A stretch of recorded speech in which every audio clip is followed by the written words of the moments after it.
Casually FC, welcome to another installment of the call-in show where we're going to be talking about a few bangers, pieces of news that we haven't discussed and that's been really relevant in the Chelsea transfer window as of now. We're welcomed here with myself, Marshalldbdx, Oliver, Real Chris, and Ahmed. If you guys haven't done so already, check out the links in the description. Ahmed has made a new YouTube channel. Go ahead and show him some love and support down below. You'll see the link down there. I'll take you straight to his page. Go ahead, subscribe, check out some of the videos he's doing, video analysis on some of the players and targets that we are currently pursuing, as well as other videos he's going to be doing. So go ahead, support him in that sense. Make sure you guys are already subscribing to the channel if you haven't done so already. 60% of you that are watching have not subscribed to the channel yet. So I mean, come on, man, get on that. You know, don't be lazy. Don't be lazy. I know you guys can do better. So go ahead, subscribe if you haven't done so already. Smash the like button. Wipe your feet at the door. Customary stuff here, so smash that like button, does help out the channel big time. Make sure you leave a comment down below and be sure to check out our memberships. We do have four different tiers starting at 99p. People who do the proper casual and higher tier get shout outs at the channel, so if you're interested in being shout out at the channel and given a huge thank you for your support, then go ahead and do so. So for those people, we got Winter Surfer, Strawberry Steve, OG Turbo Jesus, Dark, Scott, Epic Nin, and Adrian. So big up to you guys for the support on the channel. We do appreciate everything you guys do for us. And if you guys are interested and actually want to start being on this panel from the beginning, from the jump, the cement mixer category is the tier that lets you guys be more involved in the channel, be more involved with the call-ins and all that. So go ahead and check that out as well. All these different categories, all the different perks, and more perks to come in the future as well, besides just the emojis, which are fun. So go ahead, check that out. It's all fun and it's all good. But yeah, guys, let's start off the show. First 20 minutes, we're going to discuss some of the news, and then we're going to open up the lines for you guys to come in and have your say. But we haven't talked about this, and I'm sure some of you guys already are well aware of what's going on. Ugarte madness. There's been a lot of stuff happening with Chelsea, Porto, PSG, and the Ugarte dilemma. So let's start off with what happened earlier in the week, just to kind of give you some context. Wait, do you mean Sporting instead of Porto? I meant to say Sporting. I always do this. I say Porto. I mean Sporting. But yes, thank you, Oliver. That's the only Sporting. he knows, guys. That's why. No, it's not. Okay. I also know. Oh my God! I'm drawing a blank right now. No. Sporting Lisbon, Porto, and it's got two now, guys. There's that third one. I'll help you out. Thank you. I was gonna get it. Okay. All right. Anyways, we'll just move on. Sorry, YouTube. We're gonna demonetize this video already, but it's okay. All right, we move. So we're gonna start the video with talking about Manuel Ugarte, Sporting, Chelsea, and the PSG drama. So let's start off with what happened to give you guys some context here. Manuel Ugarte should arrive in London next week to carry out medical tests. Record finds out that the contract is a minimum 6 seasons. The agreement was closed yesterday. So last we left off, we were pretty much settled that this was going to happen. No doubt whatsoever. Record Portugal. I think it was Record Portugal, right?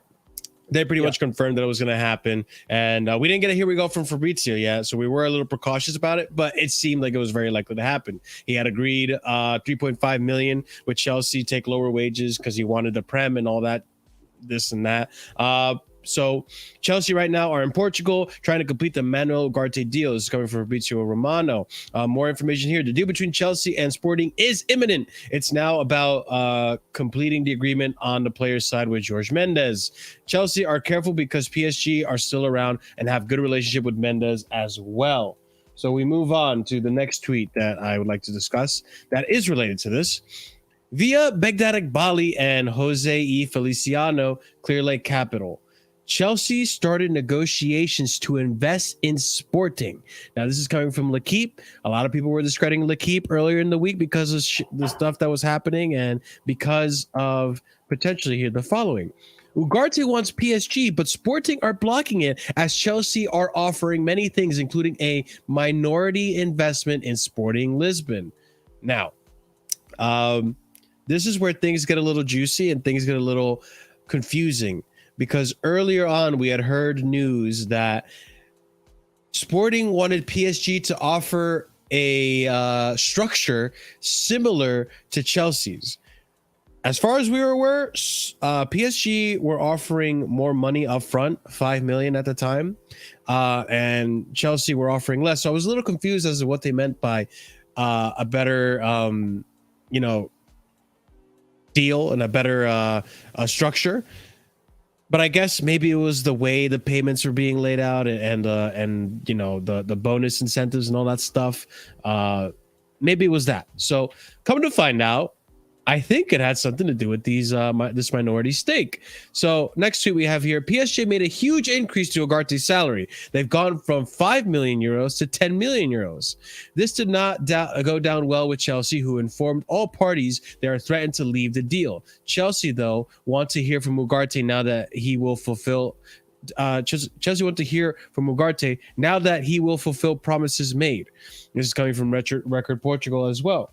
So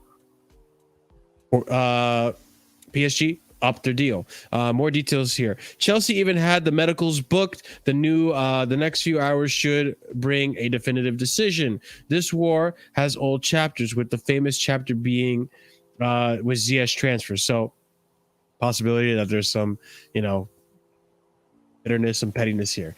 Then we hear breaking. Chelsea are pulling out of the Manuel Ugarte race. He was open to move, but PSG have offered more, and Chelsea aren't willing to pay well above what they consider Ugarte's market rate. This is coming from Fabrizio Romano. Later on, we find out a few more details here in regards to the Ugarte deal. Ugarte drama. Chelsea say they pulled out because they felt salary offer from PSG too high, but PSG insists the player will be paid 3.4 million annually, and Chelsea offer was higher, but reports in Portugal claim PSG offer much higher. So now there's conflicting reports. PSG, the French papers, all of this denying that there was even a second bid for 10 million, and that the bid wasn't even 5 million euros to begin with. It was always 3.4. We then get confirmation from Fabrizio Romano. Manuel Ugarte to PSG. Here we go. Understand the player is already in Paris, set for medical. He'll sign the contract today. PSG will pay 60 million euros to Sporting. Chelsea left the race 12 hours ago, and Ugarte will join PSG as Campos closed the negotiation. Ugarte and Asensio. More details as well as my Twitter loads up, which I thought I did before. Anyways, despite Chelsea's interest in acquiring a minority stake in Sporting club, it had nothing to do with the discussion for Manuel Ugarte. Furthermore, we have PSG coming out with the following. So Ugarte drama. Sources close to the process denied Chelsea held any talks to invest in Sporting as part of the deal. PSG's draft letter further pledged to take all necessary and regulatory steps to ensure the interests of PSG and Ugarte before requesting that Sporting provide a comprehensive explanation of any investment to be made by either Chelsea as a club or anybody in the club's ownership group connected to Chelsea. The letter ended by warning that the matter would be escalated to UEFA if Sporting failed to provide a satisfactory response within 24 hours. This is coming from The Athletic. So this is a pretty reliable source right here, and there is no smoke without fire, we say, right? So clearly some shady dark art stuff was going on under the scenes, and PSG want clarity and want an explanation for this. So we got a little bit of extra details here as well to might give us a little bit more context as to what's going on here. At PSG, there is a bewilderment that Chelsea, who have spent in excess of 600 million euros since last summer, are now speaking of market value, with the club's president Nasser Al-Khelaifi among those who has been surprised by the level of expenditure Chelsea have committed. So that was a mouthful. I'm sorry, guys. I appreciate everyone listening on this, but it seems there's conflicting reports. I don't know what's happening exactly. I don't know if we will ever find out what's happening. You have one end saying that they never even bid 5 million euros for Ugarte. That was 3.4, and that it seemed that the player was gonna agree. They're still denying it, even still, that that was increased to 10 million euros. That being said, if it was an increase, then why did Chelsea drop out? It seems very suspicious. Now, on a Chelsea end, there was an increase, a 10 million euros salary, and that they weren't going to afford it. Which, by the way, if that is the case, then okay, that's fine. I think that's fine by me. I think we shouldn't be overpaying for these players.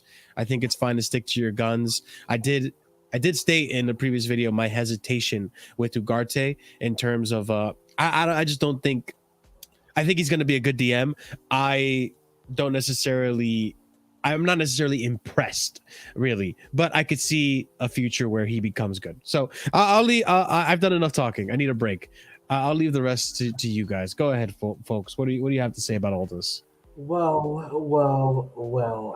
I guess we'll just never know what happened. You know, the Ugarte deal. You know, it might be thought in history now. But on a serious note, I think probably what happened was, as you know, Chelsea have been looking for teams in Portugal to invest to create, you know, those creative clubs and everything. So I wouldn't be surprised if Sporting and Chelsea also had like a little side deal over there going on. I'm not sure it's illegal per se, but I think Chelsea just didn't want to risk it being illegal at the time. Yeah. I think that probably makes the most sense. As for the wages thing, I do believe that PSG probably doubled the wages. I don't think it would be. I don't think the Portuguese guys would lie about the PSG doubling the wages to 10 million. I don't think that would be a lie per se, in my opinion. But yeah, I think that a bit of both happened. So PSG doubled the wages in the last minute, and then the club themselves, PSG themselves, were trying to write up a letter against the club because they were trying to buy Sporting Lisbon. So that's what I think's happened. It's pretty rich from PSG, by the way. Yeah, them two huge clubs. But the problem That's what I was thinking too. I was like, this is really ironic coming from PSG. Guys, do you know why they can act and do all this nonsense now? Because they didn't A, join the Super League, and B, because they're, you know, the owner of PSG and the head of UEFA are like best buddies. So essentially, you know, this is why this is the reason why they can do this rubbish. Otherwise, we wouldn't have to deal with this nonsense about PSG with PSG. And at the end of the day, and I said this before, Ugarte is a good player, but you know, we've seen what's going on with the midfield situation, particularly Renato Sanchez, Carlos Soler, Fabian Ruiz, Danilo Pereira is another one. You know, Vitinha, another one as well. Thank you. Where, you know, going to PSG as a midfielder does not guarantee success, and he's gone there now with no manager. So who's to say Nagelsmann would like him more season? As well, that's the other thing. Yeah. Go ahead, Chris. I was gonna say, like, I'm not even that bothered about like losing out on this guy. Like, he had like a lot of potential, of course. Like, he looked promising. Everybody was like hyping him up and all that. But like going over 60 million on a potential, like, not that well known. Like, he was known this season, of course, but like the season before and all that, I never hear anyone mention about the guy. Like, we have got, like, there is other options as well for the club to get. They can go for Lavia, we can go for Caicedo. Even I hear Kimmich could be on the market as well, and I would love Kimmich in Chelsea's midfield. I can't lie. Like, why are you looking at me like that? Kimmich is a very good player, and plus he can also play right back as well. He's not leaving Bayern. That's honestly a pipe dream. If we're gonna be talking about like pipe dream players, then you know what? Let's bring. I hear he could be better. He's not leaving. Chris Bird. He's not leaving. He's not leaving. Stay off the weed, big man. Stay off the weed. Yeah, I don't know where you heard that. Where are your sauces, man? Where are your sauces? You getting your sauces from Starbucks? No. He has been linked. Being somewhat serious. Are you serious? Yeah, being somewhat serious. Kimmich has apparently been. He's considering his future. He's only got 2 years left on his deal currently. He's so, and of course, from like the build that he's considering his future at the club, because you know they just recently sacked the CEO, by the way. And Oliver Kahn and the other one. I don't know his name. Sorry. Yeah. Well, what I'm saying as well, we could try swap Kai Havertz and offer him a little bit of money. See for Kimmich and see what if they don't want Kai Havertz, like Chris. Well, I'm just saying they don't want Kai. I'm saying they don't want Kai Havertz for 50 million. Who wants Kai Havertz for 50 million? Like no one, even Real Madrid, when they looked at Kai Havertz like season, it's like, oh wait, this guy's shit. He ain't worth 50 or 60 million. Well, let's not get too into the Kai Havertz because that's the next topic I want to discuss with you guys, and I do have some tweets for that. Go ahead, Oliver. But yeah, Oliver, go ahead. Back to the Ugarte situation. I'll just keep it on Ugarte for a quick second. I mean, I haven't watched a lot of the player. I've heard that obviously he replaced João Palhinha in that Sporting side, and Palhinha has been great in the Premier League. So if this guy's been able to replace him, then you'd kind of assume the same thing in terms of he'd be able to come into our league and play well. My reservation with coming away from this is that it brings us more towards this idea of Moises Caicedo, which with the interest that Brighton are having in Colwill, I'm really starting to sour on the idea of getting into those waters and that the potential of Colwill being involved in that deal. I don't want him to go there on a permanent or a loan. I'd rather Definitely another thing we'll be discussing later on in the show as well. If we have to get Caicedo, I'd rather offer straight cash.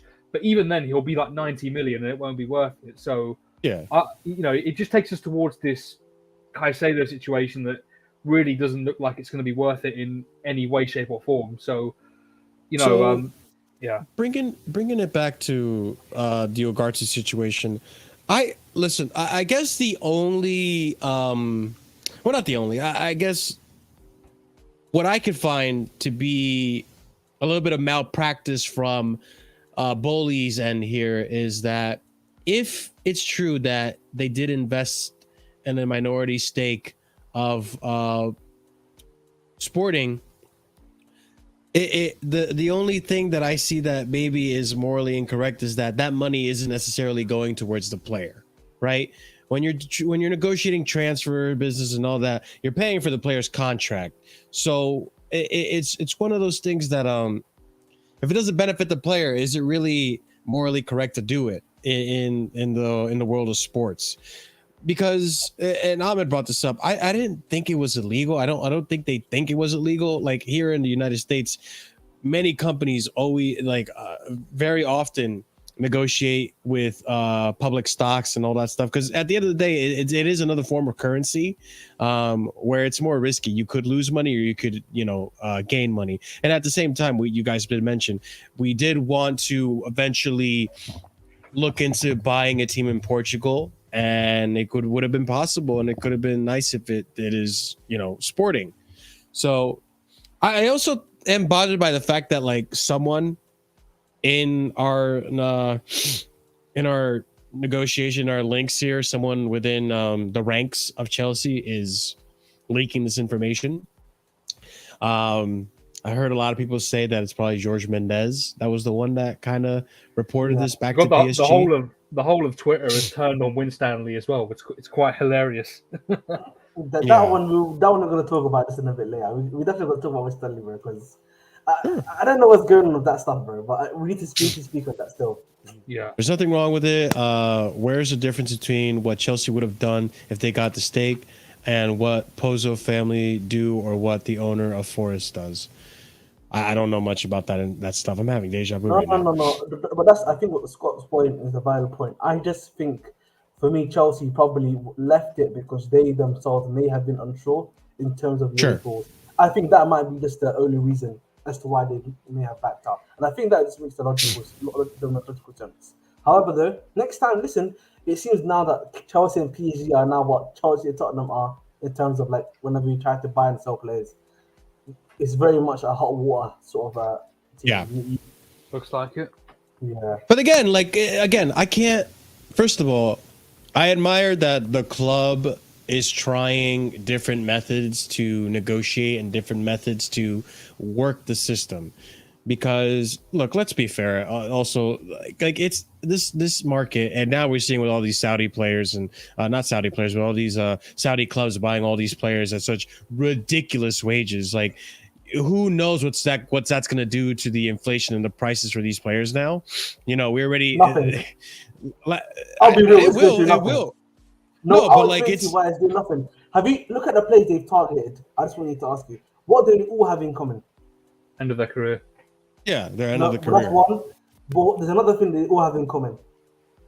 They're world class. They've done it. Free You know? agents. They're all free agents. Yeah, They're not paying. They're not paying fees for upfront fees for them. So all they're offering them is just contracts. That's why that's why what they're doing right now is not having an effect on the market, because they're not buying players. They're literally just offering them 100 million, 635 million for 3 years. Sign, done. That's all they're doing. Mhm. So it's not having an effect on the market in terms of like what's going on, and also the what Saudi is doing similar to what Qatar was doing in terms of like trying to push for 2030 World Cup. That's what they're trying to do. And Yeah, that's why no, they- I know that's the goal too, as well. At the end of the day, but I feel like it will affect the market regardless of their free agents because of the wages these players are on. We have Benzema making what? How much? Who has the math? It's like 635 million. It's 635 million over 3 years. So just do 630 divided by 2 is about 315 divided by 2 again. Oh, that's that's 175.5, £175.50. Wait, how much a week? 175.5 million per year. That's how much he's earning. Insane. It's just so wild. How that's so much money. That is. But Marshall, though, the reason why they can offer these wages because these guys are world class, top tier talent. No one is sacrificing. No one is going like this. Listen. If you remember the Chinese league, Drogba literally and he was gaining something similar to that amount of money. Literally, Oscar's earning quite a lot of money still. Yeah, Oscar was there earning quite a lot of money. He's like top 10 earner in the world. What's his name? The gentleman, the Belgian midfielder that went there instead of going to like a top team. Axel Witsel went there and he earned like life-changing money. So and at the end of the day, that's why they're all going there. No, I get that. Because the market, the players, the agents understand that section of the market is inflated for a reason. That's why it wouldn't so much affect the European market in terms of wages and other stuff altogether. We'll see, because like at the end of the day, like I could very much see players having the option of like, oh, this guy's the next big thing.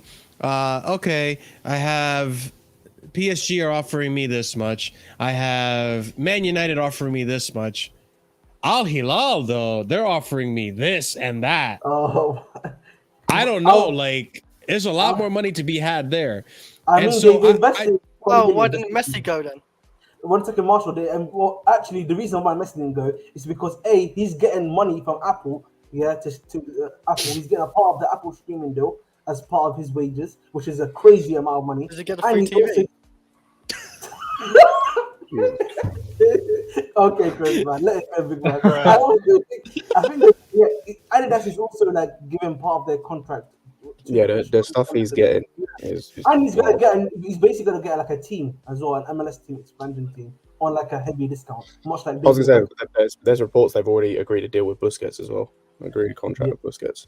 Goddamn. Probably, yeah. I just can't like wrap my head around that much money. It's so much. Bro, but the thing is, like, the thing with the Saudi league, right, is I need to see what it becomes, because everyone talking about where it can become. Like they said the same thing about the Chinese league.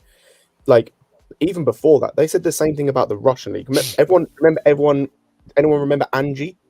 That team that Willian used to play for, Eto'o used to play for, and was the highest paid. Is it not Shakhtar Donetsk? No. It was Anji who came up, got a billionaire, a Russian billionaire, owned them. They bought Roberto Carlos. They bought Lassana Diarra, Willian, Eto'o. Eto'o at the time, when he was there, was the highest paid player over Messi and Ronaldo. And within like 2-3 years, they sold everyone because like they couldn't, like it just didn't work. Like, they ran out of money. So, like, I'm not necessarily saying that's going to happen with the Saudi league, but I need to wait and see what's going to happen, because all they're doing at the minute, right, is doing the same thing the Chinese league did, where the Chinese league fell apart is the level of player outside your Oscars, Hulks, Anderson Talisca, when he played there, I think he played there, I fucking can't remember, and like those type of players, is the level of play was terrible, was awful, and it's like I need to see that with the Saudi league. Obviously, the Saudi league the Saudi team is better than the China team, But it's Sure. like if the level of player is still so bad, it's just who cares? It at the moment it's a novelty. Once you see it, like, and once you see Benzema like smashing 30 league goals in a season, or you see Kante just running around like dominating midfielders at 35 or whatever it is, like, who at that point, who cares? Like, who cares? My point in bringing this up is that with the absurd amount of prices and how the prices have only been going up and up for these players as years have gone by in football, I appreciate the fact that our owners are looking for different methods around the madness, different methods to work through FFP, through UEFA's FFP, and all that. So listen, if that means that, and there should be clarity on this, whether or not it's legal or illegal to do so. If that means that you can buy a minority stake in clubs, you can buy shares of these clubs to get these deals done, and you save money. I know very little about business or about this field, and I can immediately tell you there's nothing wrong with it, because if there was, I can tell you right now that City Football Group would not be a thing, the Red Bull Group would not be a thing, you wouldn't have the Pozzo family owning 3 different football groups, of which they have transferred about, it genuinely must be about 30 to 40 players between these 3 clubs that they own. You've got the Nottingham Forest owner who also owns Olympiacos, who they're transferring players left, right and centre, but between the clubs, like, it's not a problem.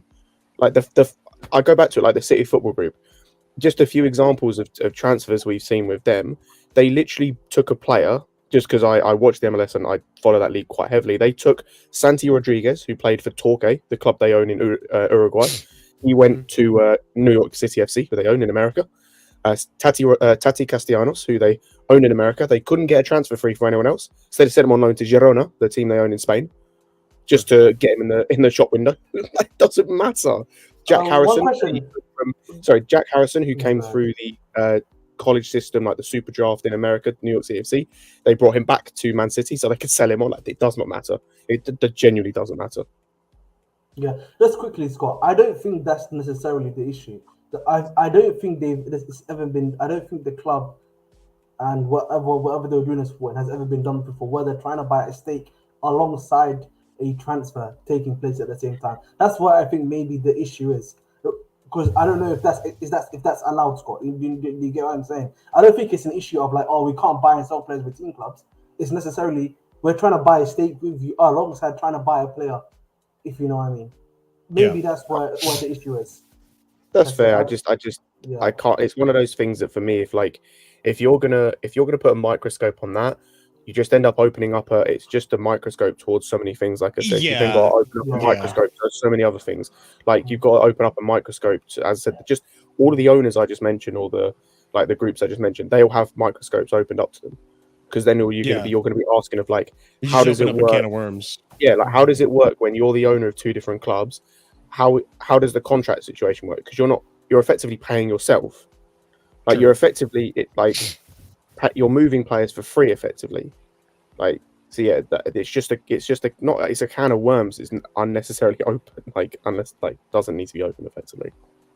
Minerals FC, my friend, do you want to add something to this discussion, or we could just move on to Kai Havertz? I mean, it is what it is, man. Like, that's the game, man. It's all about those brown envelopes right now. And stuff Are you upset? I mean, I should ask you this. And Velvishan, what's up, brother? Welcome and congratulations on McAllister. Your club knows how to do deals quick and fast, and I gotta commend you for that. Okay, bro. But we're not gonna make this about you, so shut up. Okay. So, I would say, Minerals, are you upset that the Ugarte deal didn't happen? Are you upset with the owners, or if it is true that PSG went up to 10 million euros. Are you happy that the owners decided to not cave in and, step out of the deal? I mean, Bolly mudded himself. Like, he was trying to put. He wanted to Ugarte because he fits his young kindergarten FC model. Do you know what I mean? if you know what I'm trying to say, and he wanted like Lavia, so. In my opinion, look at Declan Rice today. That's the aim you need. You won the European trophy, the Conference League, whatever you can say about it. He landed the Minerals, man, against Amrabat, who is the hipster's choice. You see? You see why you need a player like Declan Rice in the midfield? You know what I mean? Say less. I would actually take a Declan Rice in this team, as long as I the know price you is would, right. Chris. No, but like if it's like 60, 70 million, yeah, why not? Yeah, but gonna be a I challenge just don't thing. think. It's gonna be a challenge ahead. to get him though, because like, Yeah. what's it? Arsenal are willing to offer near like 300k for him. We won't He wants do Champions that. League too, And he right? wants Champions he League, stated so- he wants Champions League. Oh, we can go to West. You can go to Arsenal if you want. So just saying, I wouldn't turn it down if we're going for it and we're. Yeah, I'm gonna just, get I'm just him. talking about the realism of it. Really, that's all. Yeah, yeah. Yeah. I don't know how they Yeah. can afford another 300k on a player though. But I don't know. We'll see. Well, we would definitely will see. All right, I'm going to move on to the next topic, which is Kai Havertz, and we can always discuss these topics later on in the show again. Whoever is going to come in and join the show, but let's move back to talking about Kai Havertz. Okay, so we have a few updates on Kai Havertz to see what's happening. Looks like this is actually going to really happening to move to Madrid. But let's discuss. So Kai Havertz is a dream player of the Real coach Carlo Ancelotti and President Fiorentino Perez. Mega deal is on the way. It can happen very quickly. A transfer from Chelsea to Real Madrid can work quickly, according to Bild information. Next tweet we have here: Kai Havertz move to Real Madrid is becoming more concrete. According to information from Sport Bild, the fee is around 60 million euros. The first top signing at this. The first top signing of the summer could be Jude Bellingham from Borussia Dortmund, followed by Havertz. Next tweet, Fabrizio Romano reporting true. Kai Havertz would be sold to Real Madrid for a total package of 60 million euros, 52 million pounds for our sterling friends. Talks are underway between Kai's representatives and Real Madrid, but not yet Chelsea. Breaking from Jacob Steinberg here. Breaking. Kai Havertz tells Chelsea he wants to leave and have a new challenge. Chelsea won 75 million pounds. Fabrizio Romano. Fair to say, Chelsea and Kai Havertz are on the same page. Club prepared to let him leave, while Havertz is open to trying new chapter elsewhere. Chelsea hope for more clubs to join the race in the next few days after Real Madrid interest registered last week. And then we have here Nazar Cancella reporting Chelsea would demand 75 million pounds for Real Madrid target Kai Havertz, who is wanted by 3 different clubs this summer. I don't know what the third club would be. I could imagine maybe Tuchel links with Bayern.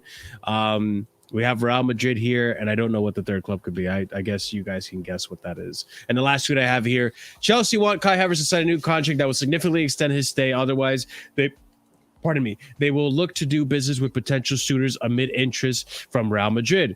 Chelsea have told Kai Havertz that he must either extend his contract deal or they will look to move him on. So, listen, it looks like this is really happening, which is good. There were rumors that the deal was collapsing or it had collapsed. It doesn't seem that those rumors are very true. 75 million pounds seems like a lot, but if you're valuing Mason Mount at that price, I can see why it's a similar price for Kai Havertz. If I don't know how much I believe that the Fiorentino Perez and Ancelotti are big fans of him. That's true. It's very- That is actually true. I They can wanted believe him. Perez. They wanted him Real in COVID. Madrid wanted him before Chelsea. in COVID. Yeah, that's what I was going to Yeah. say. It was probably because they wanted him before we had acquired him from Bayern Leverkusen. So it's just probably admiration that stems from all the way back then. But this is good news, right, guys? Listen, man, Real Madrid, you're getting a UCL winner, you know what I mean? A UCL final score winner, a UCL Cup winners cup winner, you know what I'm saying? Shameless. Listen, man, he's Sell the player, man. Sell the project. You know what I mean? He's a false, he can play the false nine, he can play on the left, he can play on the right, you know what I mean? Little hezzy. Oh no, chill. Come One on, thing man. we've No, learned no. from one thing we've learned from Havertz in the time that we've had him is that he's not nearly as versatile as we thought he was going to be. I'm memeing right now, but on a serious, Yeah. on a serious note, he's worth like, we bought him for 72 million, if I'm not mistaken. Sell him for 75, you know, it's a 3 It's a million profit. guys. It's a 3 How million are we profit, profiting? guys. It's a 3 million profit, guys. You know what I mean? Listen, we can do a deal, man. I think probably you get sold for somewhere around about 65 million, in my opinion. It'll probably be what Even 50 million is very respectable for me. honestly, man. If he leaves, You got bro, 3 years out of the player. You know, Yeah, the three. contract Three. does, you know. I say 3 painfully shit, are just Yeah. horrible to watch. Apart from a month of the year, yep, absolutely terrible. Hey man, nothing money can't fix. You know what I'm saying? But yeah, man. Even if they do like something like with what they did with Tchouaméni, where it's like 50 million plus like 20 million in add-ons or something like that. Listen, we can do that, man. We can do the Hazard deal, similar style, 100 million plus whatever UCL win, La Liga win, 10 Yeah, million on well, top. they let go of Hazard, so we need that. We need that 20 million every cup they win. We need that. Yeah, Another. man. We need We need, we need that in a new player now. Yeah, you got Havertz, man. Listen, man. Bayern is not getting him, by the way. I'm pretty sure Bayern do not want him. They've got Musiala there already. Why would they want Havertz? What are the other 2 clubs in the Zarkancellas reporting then? Like that was Listen, so confused. They're They're just making it up. Well, Yeah, Nazar they're has 100% been making wrong it up. before. Yeah, this is No, bizarre, no bro. one wants this dude. Like, no one wants him. It's just like to make it like out like there's more people that are trying to buy him. It's as simple as that, really. Because, as I said, he's painfully average. Hey, hopefully the Saudis won him. Oh, bro, I don't care. You know what? I don't care as long as he doesn't play for the football club anymore. I Hey, couldn't. Saudis. Come get your Let's man. go, bro. Bro, Come my man, get your boy. my man can go and join Messi in Miami for all I care. Like, I don't give a shit. As long as he ain't at Chelsea Football Club, I don't care. Oh my God! Listen, I mean, it's good. We're moving these players on. I mean, you guys already know. I like Havertz. I think he could work out at another club. We'll see. Because you like paying. Hey man, don't. Okay, don't. All right, Conor Gallagher. All right, let me remind you who you were supporting coming into the season. He's still got a future at this club. Still got a future at this club. This guy's got a future at fucking Everton.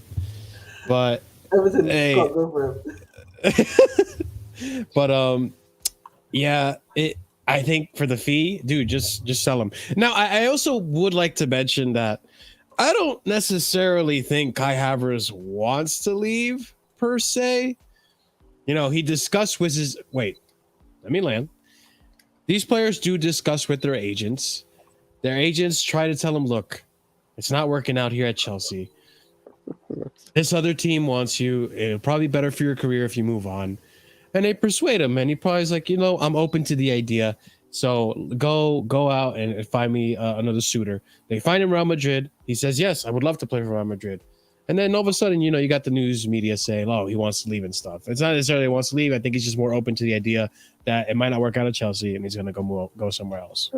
Yeah, I mean, the dialogue coming out has been that it's not he wants to leave; it's he's open to a new challenge. That's exactly. Some of the. But I've seen some tweets out there saying that like, oh, he's discussed that he doesn't believe in the project and this that and like, I don't doesn't sound like something Kai Havertz would say. Like, I genuinely think he would like to stay here and make it work. He wants to prove himself, but I don't really want to see it. I mean, I'm curious to see what happens with Poch.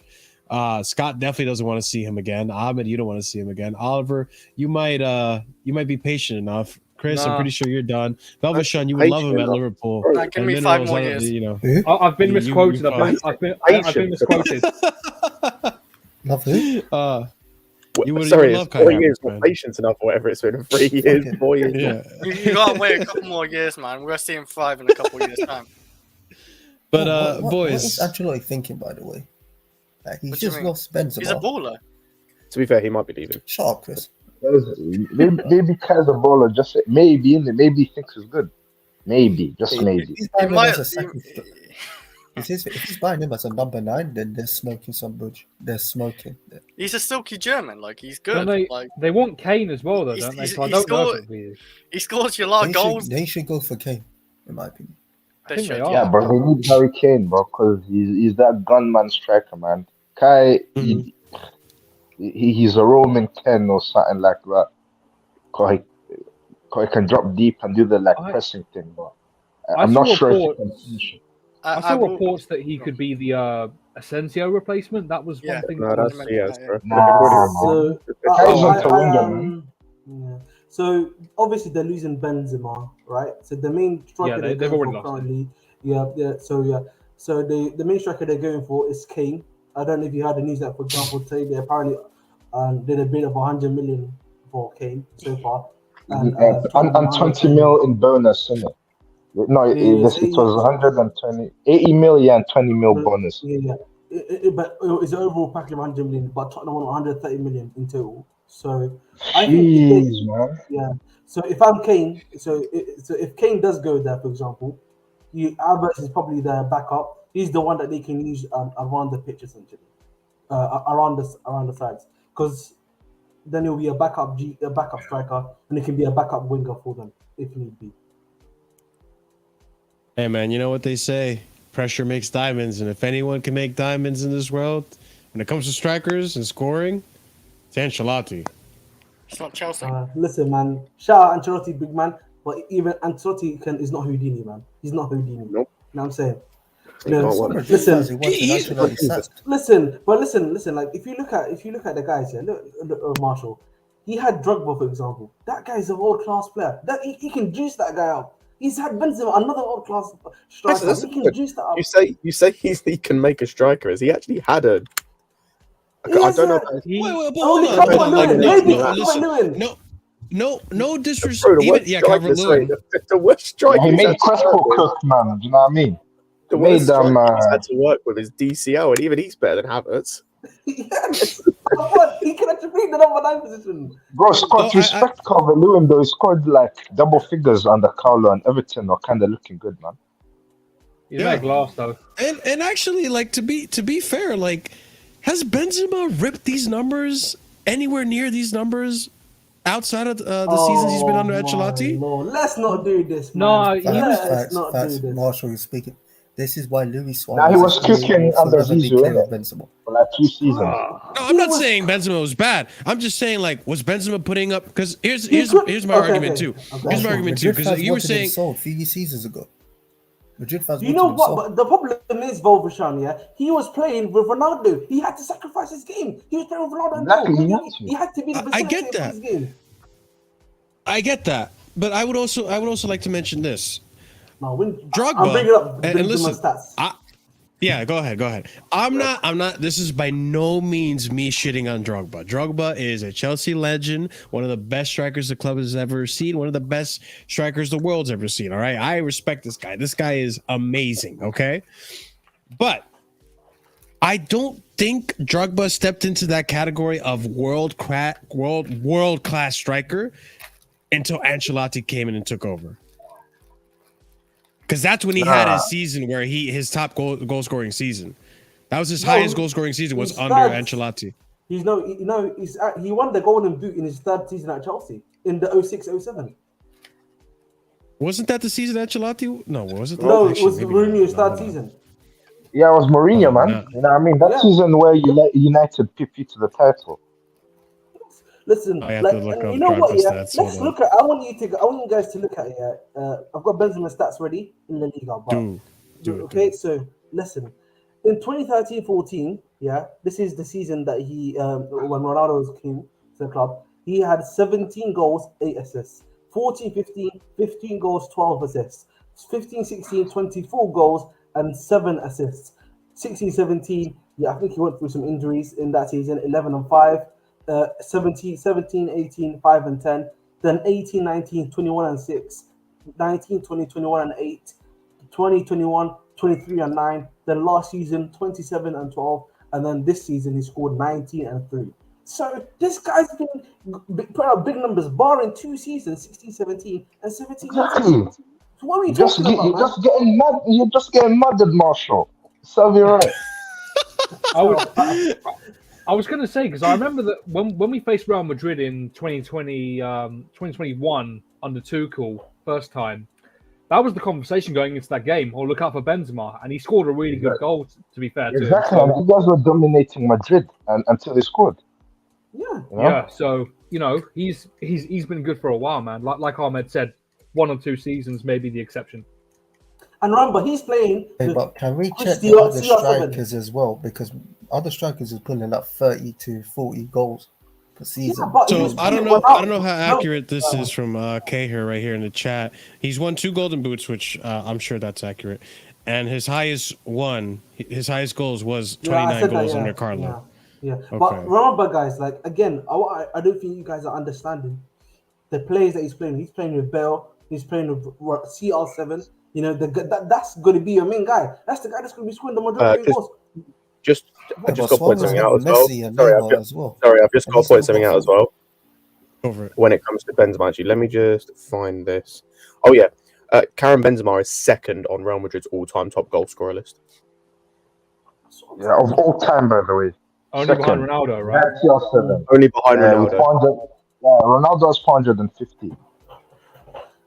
And I'm telling you, bro, Ronaldo, like if you were back in that time, the Ronaldo era of Real Madrid, these guys would get mad at people, would get mad at their players for not passing to Ronaldo to score a goal. I remember bro, people forget those. Ronaldo would get mad if he didn't get past to. Yeah, and like it would literally, like they would literally be because he's got the minerals, CR7. You know what I mean? And clutch. It will be literally but literally, it will literally be on the back pages of the news. That will be the thing talking about why is he not passed him? He should have passed him. Why is he trying to score? You know what I mean? Wow. Ronaldo is the guy. Ronaldo is him. Like that used to be the literal narrative going forward. The difference is when you're playing with like a Messi, for example, Messi doesn't need to score. He can always assist. That's not his primary need to score goals. Mm-hmm. No, I'm not doubting. Like I've always rated Benzema as a goal scorer. My argument was always simply that I feel that his best goal scoring seasons were under Ancelotti, because Ancelotti does have a way of getting these players to score more goals. I don't know. He has a history of it. He just got to score more goals when Ronaldo. He had 2 seasons, bro. He's had 2 seasons which he's not scored goals. Come on, Marshall. Let's be real, man. Exactly. Only those 2 seasons, man. What 2 seasons? No, but like his highest output seasons are the ones with Ancelotti, I'm pretty sure, right? Based on what you told me. No, and I get it. Ronaldo was always there, and you know, like it was living under his shadow. I just literally showed you seasons before him. I showed you a Mourinho season in one of those ones. One of the seasons that I showed you that he scored goals in. Yeah, that was like Mourinho, Benitez. Zidane Ancelotti as well. again before because Ancelotti, this is his second reign at Madrid, by the way. Yeah. This is not his first reign. So where is it, man? Let me just go back again. So in the in the 15-16 season, Ancelotti wasn't even at the club. I think that was when Pink was at the club, no? CR7. Benitez was at the club that season. Yeah, Benitez and Zizou, innit?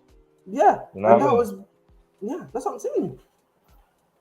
He scored like double figures that season. 13-14 was the I can guarantee this one. 13-14 was the Mourinho season, because Mourinho was at the club. No. 13-14 he was at Chelsea.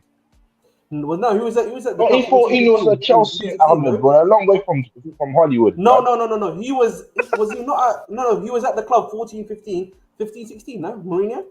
No, he came in 13-14. We narrowly missed out on the title, and then he was at the club initially. 13-14, when you murdered Stevie G. You know what I mean? No, I thought he came. Was he not still at Real Madrid though at the beginning of the season? His last season at Madrid was 12-13. Was 12-13? 12-13. He scored 11 goals, and then the season before that he scored 21. 11 times. 21. Yeah, and they won the league that season. They scored the record amount of goals. So Marshall, listen, man, get the facts right, man. Before you start. Bro, I'm looking at the facts right now. Hey, minerals, you stay at Starbucks, okay? You keep waiting on that line and keep overpaying for your Starbucks, bro. All right? Let's have it right, bro. You're a long way from listen, listen, I got the minerals here. I have it right, and you can meet backstage, okay, bro? I'm the minerals, bro. The minerals general. Let's have it right. Land it everywhere, bro. Don't let me report that back to your commander, okay? Calm. Anyways, so I'm looking at the stats right now, right? And I think my point still stands. Like, yes, Drogba did have a 20 goal scoring season under Mourinho in 06-07, 4 assists. But when Ancelotti came in, he didn't repeat. He wasn't anywhere near those numbers since Ancelotti came in. When Ancelotti came into the side, 2009-2010, 29 goals, 13 assists. His best season. That's what I'm just trying to say. Like, Ancelotti has a way with getting these people to score goals, getting these teams to get a proper goal scorer in the team, whether it be Havertz, whether it be someone. In this case, Benzema for the past 2 seasons. And you could even see how Vinicius has evolved his game since Ancelotti's taken over. This guy was on his way out under Zidane. Wasn't getting any play time. Mind you, he was probably young, probably inexperienced, needed more developing, was still a little raw. But he's evolved. Now he's arguably one of the highest rated left wingers in the game. So I don't know. I just think Ancelotti, if he does stay, could get something out of Havertz. Who knows? I don't know. If anyone could do it, it would probably be him. Or maybe he's just damn bang average, just like Scott says, which is very possible. And he just flops there, which could happen as well. I don't think it will happen. I think the La Liga is a much slower pace. He's going to have more time. He's going to have more space. Unlike here in the Premier League, where it's just constant pressure and pressing and all that fun stuff. If Real Madrid create double the chances, he's going to probably score double goals in the Prem. But it won't be enough. Sorry? It won't be more than Benzema. I doubt it. But you'll see a significant improvement in Havertz's numbers, I think. I just look at it. I don't know how he fits into their system, because if he continues playing a 4-3-3, then and we're agreeing that he's not a striker, let's say we're agreeing on that. Yeah, that's the other thing that baffles me a little bit too. Yeah, I don't know how he's going to play as a striker. I don't think he's a striker. I think he's a 10. It's not our problem. Yeah, exactly. It's not our problem. I can just say quickly, he's probably going to play as a CF, and he's going to try to have essentially a CF. Yeah. So essentially, he's going to be like the one which passes it to Vinicius or Rodrigo on the side, and then they just cut in and shoot. All I'm saying is Vinny Jr. is going to hate him. I know. That's not my problem. It ain't my problem. Yeah, he improved Vinny to be fair, but and like Vinny's been low key. What's Ahmed? Is that true? Yeah, it's true, bro. No, that's not. One more, Ahmed. What's it, blood? What's true, Ahmed? I don't get it. The Conte salary. 235 million, not million, I'm sorry, 235,000 pounds a day. Tax free. A day, not a week, a day. Jeez, bro. That's what the Ahmeds Channel is wish you could make a day, man. What you're telling me is my man's earning 1.6 million a week. Yes! Yeah, that's crazy, Scott. That's why I was saying before, I know these players are on a free and all that shit, but at the same time, there's probably gonna be players that are still negotiating contracts and just doing all this in Europe. That why wouldn't they be enticed to just go to if they're in it for the money? Obviously, why wouldn't they be enticed to just go to Saudi Arabia if they're gonna get a better wage there? I feel like this is gonna hurt football in the long run, but. I mean, it's already kind of fucked anyways. He ain't going to play every game of the season, is he? He's going to play, what, 12, 15 games a season? That's their problem. That's their problem. He's still making the money. My man's earning 1.6 million a week. I just realized your picture. It's a shocking decision, though. You can't... Yeah. Whether it's or not, you can't let him go, man. He's the minerals general. That midfield we had to let that guy go. Stripping that UCL of your club. I'll ask you a question. Go for Velvet. If your man had the opportunity to play for Chelsea, like your favourite club, but you got offered money from a Saudi club, will you join Saudi? 100%. Let's Am I even paid? Some pride, man. Come on. Wait, you're telling me that I can either go and play for Chelsea potentially, maybe make a couple of appearances, or I can earn 1.6 mil a week. No, you're starting for Chelsea. You're question. You're legend at that club. Does anyone know if there's Starbucks in Saudi? Yes, there is. Saudi My Arabia? brother went to Saudi recently, actually. Okay, is it called Starbucks? Yeah, it's called Starbucks. Yes. Okay, so I wouldn't be a long way from Starbucks. I was just saying, I would go far as fuck away from Starbucks. You're a long way from Epstein Island, Marshall. Come on, man. But you can only go out. The thing is, Saudi though, unless it's what's it called, now because it's winter for them right now, you can't go out there, man. It's going to be 42 degrees, in peak winter time, peak in December in Saudi, because that's when our brother went. 42 degrees Celsius, guys. So your skin is terrible as well. Still quite hot. Nando's is terrible. Yeah, I heard the Starbucks is great though. I heard the Starbucks there is great. You know what I mean? So that's it. Yeah, but on the other hand too, Listen, I said this a while ago. Does anyone know? We'll discuss this more on Sunday, obviously, when we go over the tweets and all that stuff about Conte. But does anyone know how much they gave Chelsea for Conte? Or was it free? Nothing. It's free. Remember, his contract expires on June the 30th, so it's a free transfer. Yeah. They just confirmed that's what Ahmed was saying. Every single. I thought he had another year. No, the only person that hasn't been it's been reported that has had an offer from Saudi Arabia that their contract doesn't finish this summer is Riyad Mahrez. Everyone else they've offered contracts or reportedly offered contracts to is a free agent. Adama Traore, Benzema, Kante, Zaha. Adama Traore went to Saudi?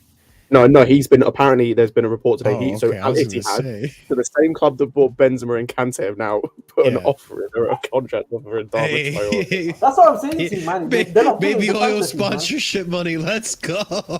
They just bought the big golf tournament, right? The PGA golf tournament. So listen, man, these guys they got. Wow, there's some crazy stuff. We'll talk about this more on Sunday, obviously. But hey, that's the Kai Havertz news. Look, it's a reason why I think take the money, rip off. Good for you, Vishal. I would rip their hands off for that money. If they come in with 50 million pounds, I'm all for it. Let's just do it.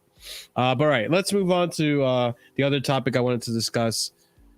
Caicedo for Colwill. Absolutely not. Now, Scott, I know where you stand on this. We will discuss it again. We'll get into the nitty gritty here, but. I do have to bring up a few details that have come out in regards to this. Now, all of this obviously is more exasperated as a result of the Ugarte deal falling through. We'll see what happens, but let's talk about Caicedo. Expect an intensified effort from Chelsea to sign Moises Caicedo. This is coming from Bobby Vincent from Football London. Now we have another tweet here from Fabrizio Romano. Regardless of how this Ugarte saga will finish with PSG having a match point and Chelsea out of the race, as of now, keep an eye again on Moises Caicedo. Chelsea wanted him in January, then well informed since May. Caicedo's always been on the list with Ugarte. Moving on, Levi Colwill. Brighton want around £100 million for Moises Caicedo, according to the Secret Scout, but they are happy to lower the price if a player they want is included in the deal. They did bid for Levi Colwill recently, so 30 million. 30 million for Levi Colwill, right?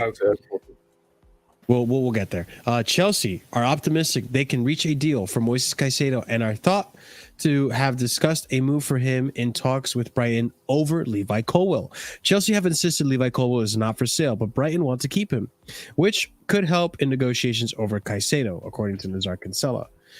Moving on, Ben Jacobs reports Chelsea target Moises Caicedo new deal does have a clause that helps him facilitate a move from Brighton Hove Albion. However, there is no specific number. And I believe this is a clause that was mentioned in January. They wanted him to stay. I believe the Zerbi told him that he could go. If he signs a contract, they will let him go if a good offer comes in the summer. I'm fairly sure it's the same clause that McAllister had that allowed him to join Liverpool. For what he got. Can you say that again for me, please? I didn't hear that. Don't say it again. You heard me very clearly. So next here we have Brighton are now preparing a new record bid for Levi Colwill close to £40 million. Chelsea always had the same position. Colwill is part of a long-term project. There is no intention to sell him, according to Fabrizio Romano. 90 mil. Listen. 90 mil for Levi Colwill. Yeah, they overcharge. Every club overcharge us. Let's overcharge them. Exactly. Yeah. They want him. They can pay 90. Listen. At the end of the day, I don't think the club's gonna sell Colwill. I don't want them to sell Colwill either. If it makes Caicedo harder, as a football club, you have to look at your options. Here's the way I see it, Ahmed. I think it's not so much that it makes negotiations like I don't think Chelsea have an issue with paying the price. I think Brighton are going to play hardball. They could easily go, okay, we're not going to sell you the player unless you give us Levi Colwill. They could be that petty. And I'm thinking now, like, I'm thinking because again, I can only speak because I haven't seen this player play that much. I know everyone's rating him very highly. He wants guaranteed play time, which again, without having proved yourself in a team and earned your spot in a squad, I have a problem with that. But I'm not saying look, he's gonna have plenty of time to prove himself in the preseason before Badiashile gets fully recovered, and I'm sure he will keep his spot if he does get it. The thing is, though, we've been needing a DM for a very long time. A very long time. Caicedo is what, the second best DM in the Premier League? No. Or probably the best DM in the Premier League? I think he's got the Not highest even close. tackle. I think What? he's talking about highest tackle rate. He's second behind Polinia. Yeah. I was going to say he's not top 3. I'd hesitate to even put him top 5. Like, he might make top 5. Oh yeah. Really? Who do you put ahead of Caicedo, Rodri, though? Casemiro, I say Bruno Rodri, Gomez. Casemiro, Rice, Paulinho. Paulinho. Bruno Gomez has placed DM too. Bruno. Yeah, he technically is a 6, so Bruno's ahead of him. Like, this is the Interesting. problem I have with this whole thing as well that I've kind of just thought about is everyone's so set on Casemiro, right? I mean, not Casemiro, Caicedo, and he's had a great season. That's absolutely fair. But Sure. I'm taking last season out of it. He played 8 games, so I'm not counting that. We're basically basing that he. So I've heard people speak about him and say, "Oh, he's worth 80, 85 mil." He's played 1 season in the Prem, and he had a good World Cup as well. But it's basically a season in the Prem. 1. This player that we've got, who has shown, like, he hasn't had as many games, but in the games he has had, has shown that he is of that same ability, I'd argue, in his respective position as Caicedo. We're saying, oh, we'll happily include him. Oh, he can go for 40 mil. He can go for 50 mil. Like, what? I mean, it's a very lucrative deal for a player who's never played for Chelsea. Again, but it's- go ahead, Scott. I'd say it's a lucrative deal, so we shouldn't be offering any more than 50 mil for Caicedo then, or 40 mil for Caicedo. Because I'm sorry. Go ahead. Like, I'd say, like, the thing for me is this is a guy who is showing, like, we haven't had, so he's the first one for me since Reece James of showing that level. Like, the what's it called? Like, just being in terms of that level, like, not Mount, not Gallagher, not Gilmour, who I liked, not Maatson, not Hall. None of these guys, right, have shown me that they are the level of James, right? This guy has. Sure. This guy is that Reece James level talent that we've got coming through, and people are so want to get rid of him. Like, I don't understand. Like, I said this on Lewis's stream earlier. I'm 100% convinced that this fan base would have happily sold Reece James to Crystal Palace and accepted Hussein. I'm 100% convinced. And I don't understand. Like, I also don't understand as well why we have to fixate on Caicedo as well, in terms of, like, if I said actually before on Lewis's stream as well, I'd rather accept I'd rather pay the 100 mil, even though I think it's more expensive, like, it's overpriced, than include a whole Apple. I agree. By the way, people forget as well. Sorry, people forget as well. I keep seeing Badiashile's name get brought up. He's injured. Our starting centre back, our starting left centre back, potentially at the start of the season, is Koulibaly. Yep. He's not. Badiashile is out for 4 months, guys. He's not going to be back until early September. So what happened to? What was the injury? Badiashile. He got a hamstring injury. He had a hamstring injury. Hamstring. 4 months. Or hamstring, you say? Hamstring, right? Is he a hamstring or groin? There was conflicting reports on that. Sorry, so you're talking about that really easy injury that we've seen that can happen again and again and again, if you're not careful, with our quite poor. I say our quite poor backroom, like not backroom, like medical team with. So what I'm hearing basically is people want the guy that is back up to Badiashile next season to be Koulibaly. That's what I'm hearing. Let's not do that, man. Okay. I'm gonna be. I want to talk about Caicedo. Yeah, I've said this before. If it becomes harder for you to get Caicedo because of Colwill, look at your other options. And as a football club, sometimes you're not going to get your plan A. You have to have your plan Bs, your plan C players ready and make sure that they're much more easier to get, if you get what I mean. That's what you need to look at, man. Caicedo should not also be the end of be all. If you don't get Caicedo, it's over for our midfield. We should also have other options that we are which are ready and prepared. There's a bunch of other midfielders out there. Make sure to be able to get them. We shouldn't be allowing also, respectfully, Liverpool to get these midfielders before we need them as well. Simple as that, man. Sorry, I'm late. I was out and I was thirsty, but I wanted a hot drink. But I found out I was a long way from Starbucks, so that's you were in Saudi. That's where you were, bro. You were in Saudi with the other Al teams. Just so that you know, it's been reported by some people tonight that Harry Kane's move to Real Madrid is off. Let's go for Harry. Madrid will not pursue him due to the 160 million euro asking price, which is probably probably 100 million pounds. So at the moment, that's what some people are. It's not like a big thing, but among Kai Havertz, let's pursue that deal, baby. Yeah, why not?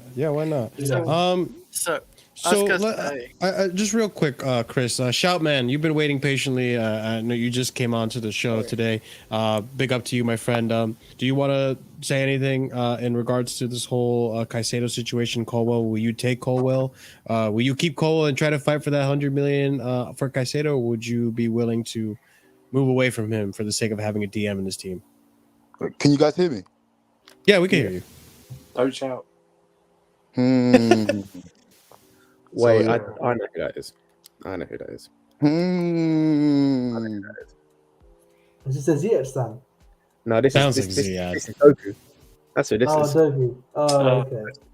Why don't you just come on with your normal name, man? I don't understand this. Just I would have allowed you on, bro. We're not blood. What, Johnny? We're not a dictatorship. Dictatorship. We are definitely not a dictatorship. Trust me. Yeah.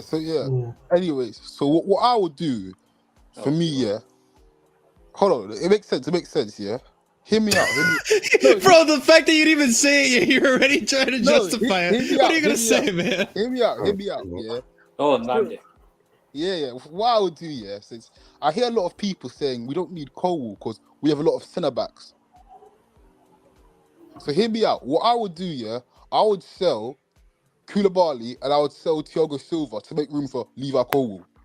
Not Thiago. You don't have to sell two. I don't think. Yeah, you don't think you have to sell two, but I mean, also don't think that's a terrible idea. You might have to sell two, but you don't sell Thiago. You sell Chalobah. We need that experience in the back still. I can argue Koulibaly because he's had an awful season, but come on, you want to get rid of Thiago Silva, our best player? No, it's not talent wise. I'm speaking because Thiago Silva is, how old is he? Like 38, 39? 39, I think. Yeah. He can last to 42 or something. He might. He could, but you have to think long term. And if Colwill turns out to be the player he is, surely you should prioritize him over Thiago Silva. But why would we have to get rid of Thiago Silva though? He's not on a high wage either. Like he's on 170k. Who would be easier to let go, Thiago Silva or Koulibaly? So Koulibaly, you can just throw him. Chalobah. Here's the thing, Doku. You keep Chalobah as well. Here's the thing, Doku, right? This might surprise you right now, right? There should be, I agree, there should be a succession plan, right? So this season, we are playing less games, right? Which means without any injuries and stuff like that, you should be able to rely a lot less on Thiago Silva, right?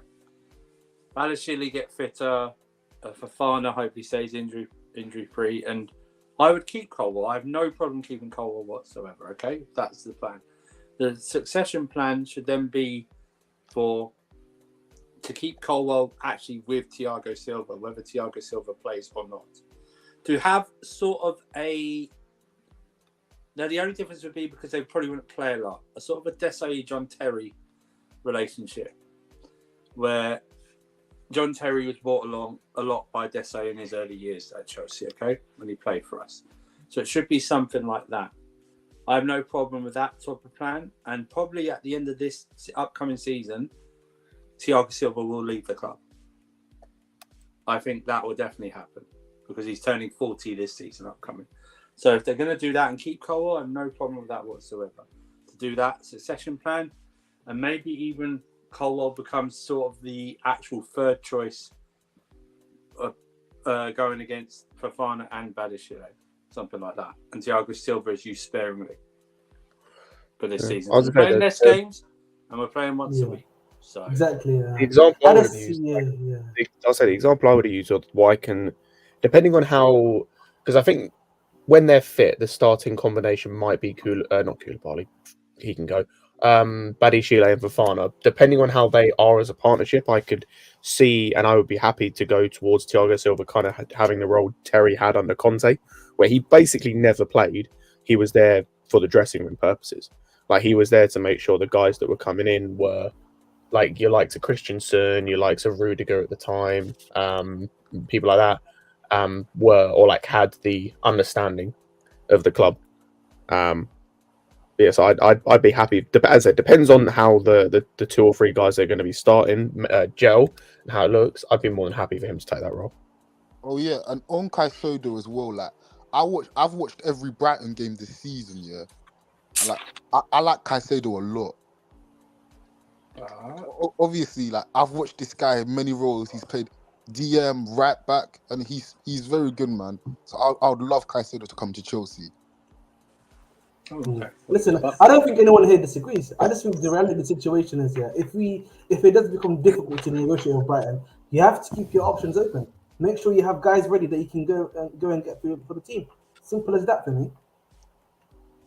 You know, it shouldn't be for the club end all be all that if we don't get Caicedo, it's the end of the world. If you got me, that should not be. I saw a guy tonight play and outplay Declan Rice. Listen, Amrabat is not coming to the club. I'm going to be real. Amrabat is going to Barca, man. He's going Barca, man. He's going Barca.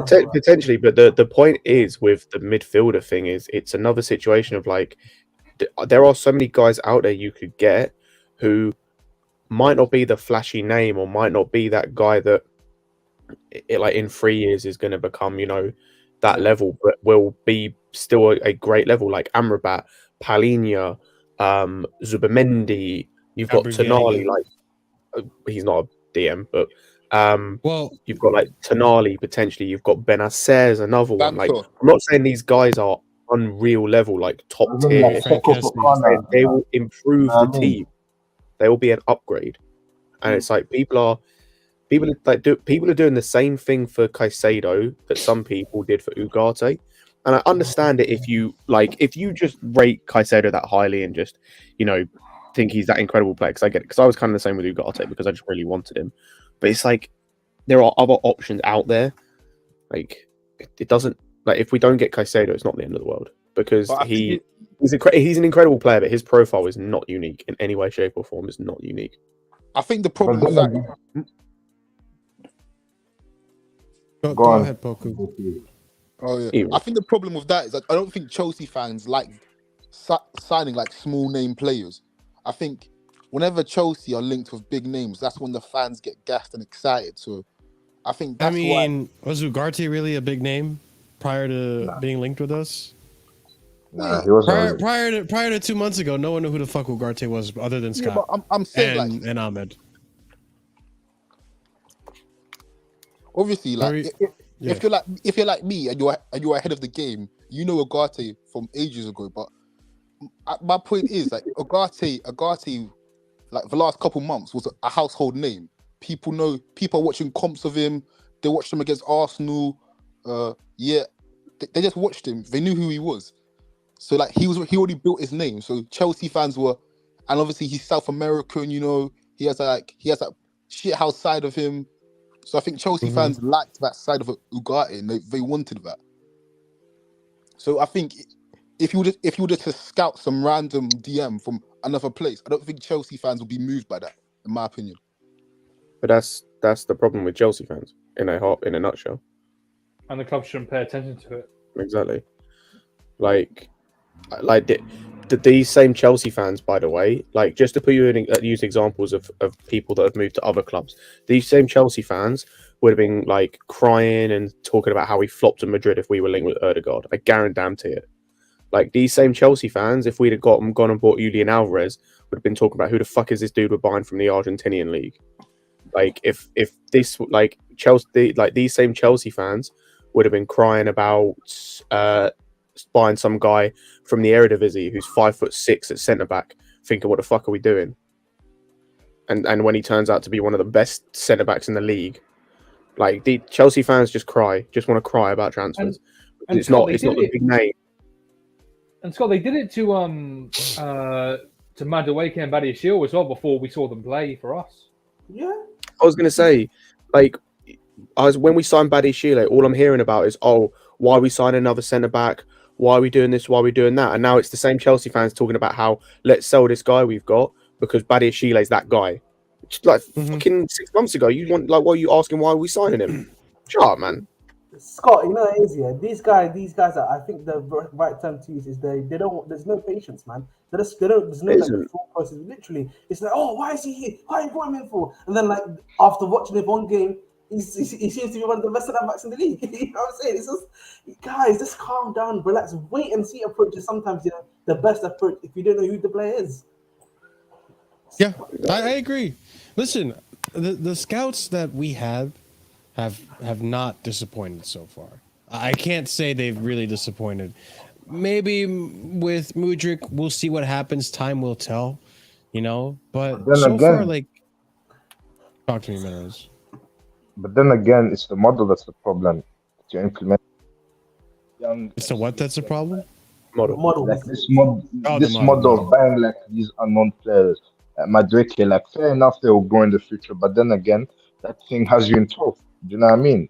Like, real elite managers don't sign kids. You think Pep Guardiola wants to sign all those guys that you said? You know what I mean? Why is Real Madrid signing all these 20? Why is Real Madrid signing all these 21-year-olds, 22-year-olds, 23-year-olds and starting the team? What's going on, man? You're not buying the experience. They've got the experience around it. You guys are gutting out that experience. Listen, there's a difference between what you're talking about. Of course, the experience is necessary to have in a team, but it's not always. You don't need to always have it. Having one or two leaders is fine, in my opinion. It doesn't need to be four or five, older players to be in. And Kuku's coming in. How old is Kuku? 26, 27? I mean, he's old enough. 25, 26. 25, 26. Yeah. He's old enough to handle himself and know what he needs to do. Like, you should be Sterling in the attack. Players. Yeah, you got Sterling, who's what, 29? He'll be turning 29 this season coming. Attack is actually quite experienced, actually, like in age-wise, but midfield very young, defense majority quite young, except for like Chilwell, of course. Like, hold on. By the way, because like this idea that top managers don't sign young players is just straight up wrong. Like, no, I didn't say that. I was saying they don't go out for those young players because their aim is to win every season, and you can't, like, you guys are just really like buying youth experience model FC. You know what I mean?